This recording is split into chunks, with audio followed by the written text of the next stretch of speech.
ইরানের এই ভয়ঙ্কর যুদ্ধে ইরানের আসল শক্তিটা কি? মিসাইল, মিলিটারি, নাকি পারমাণবিক বোমা? এর কোনোটাই না। আসল শক্তি হরমুজ প্রণালী। আমেরিকা ভেবেছিল ইরানের সর্বোচ্চ নেতাকে হত্যা করলেই ইরানের রাজনৈতিক পট পরিবর্তন হবে, তাদের মন মতো কাউকে বসিয়ে যা খুশি করাতে পারবে এবং মধ্যপ্রাচ্যে তাদের একক আধিপত্য প্রতিষ্ঠিত হবে। কিন্তু দীর্ঘ প্রায় 50 বছরে ইরান তার রাজনৈতিক ভিত এতটাই শক্তিশালী করেছে যে শুধু সর্বোচ্চ নেতা নয়, প্রায় সব শীর্ষ নেতা মৃত্যুবরণ করলেও ইরানের রাজনৈতিক ভিত আরও দৃঢ় এবং মজবুত হয়েছে। আমেরিকা তাদের ব্যর্থতা বুঝতে পেরে এই যুদ্ধ থেকে বের হওয়ার জন্য মরিয়া হয়ে ওঠে। এমনকি আমেরিকার সাধারণ জনগণ, সামরিক বাহিনী অনেকে এই যুদ্ধ করতে নারাজ। তাদের বিশ্বাস ইসরায়েল ইচ্ছাকৃত আমেরিকাকে এই যুদ্ধে ঠেলে দিয়েছে। হরমুজ প্রণালী দিয়ে দৈনিক প্রায় 1 কোটি ব্যারেল জ্বালানি সারা বিশ্বে ছড়িয়ে পড়ে এবং বিশ্ব অর্থনীতিকে সচল রাখে।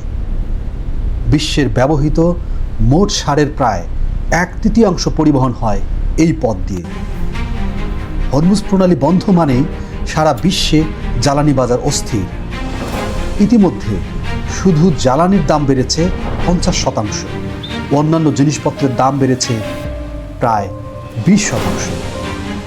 জ্বালানি সংকটে পাম্পে জ্বালানি মিলছে না, গাড়ি চলছে না, পরিবহন হচ্ছে না, যেন পুরো পৃথিবী থমকে যাচ্ছে।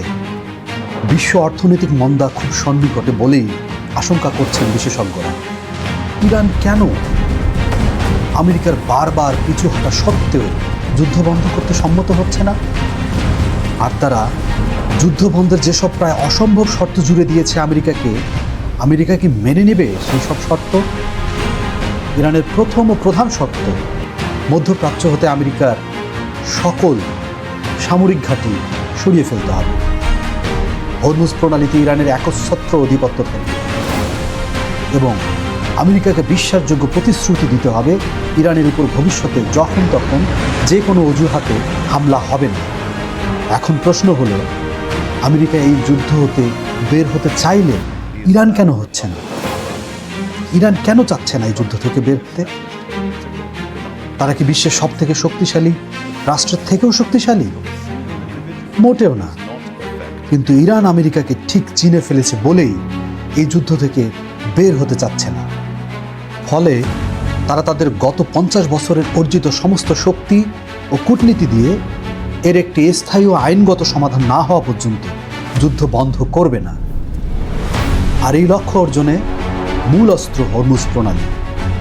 তারা জানে আজ যুদ্ধ বন্ধ করা মানে আগামী 1 সপ্তাহ বা 1 মাস পর CIA ও মোসাদ আরও ভয়াবহভাবে উপস্থিত হবে তাদের জন্য, এবং সেটা সামলানোর সক্ষমতা হয়তো তখন থাকবে না।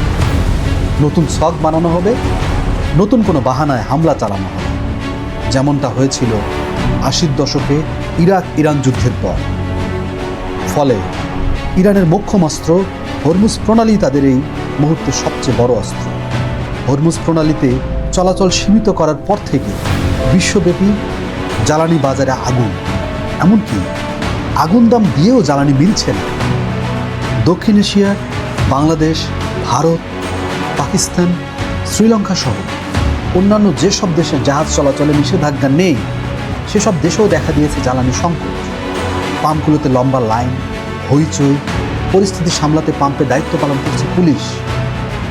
এরই মাঝে একদল মুনাফালোভী সিন্ডিকেট এটাকে রাতারাতি বড়লোক হওয়ার হাতিয়ার হিসেবে ব্যবহার করছে। ইউরোপের অধিকাংশ দেশেও পড়েছে এর প্রভাব। তার মানে ইরান ভালোভাবেই বুঝতে পেরেছে পুরো বিশ্ব অর্থনীতিকে টিকিয়ে রাখতে হলে হরমুজ প্রণালী উন্মুক্ত রাখার বিকল্প নেই। তাই তারা হরমুজের সম্পূর্ণ নিয়ন্ত্রণ নিতে এর নিচে মাইন বসিয়েছে। আর ভৌগোলিকভাবেই হরমুজ প্রণালীর নিয়ন্ত্রণ ইরানের হাতে।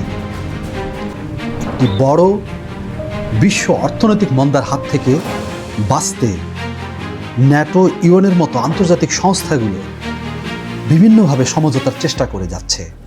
হরমুজ প্রণালীকে অস্ত্র হিসেবে ব্যবহার করার দুটি পর্যালোচনা হতে পারে।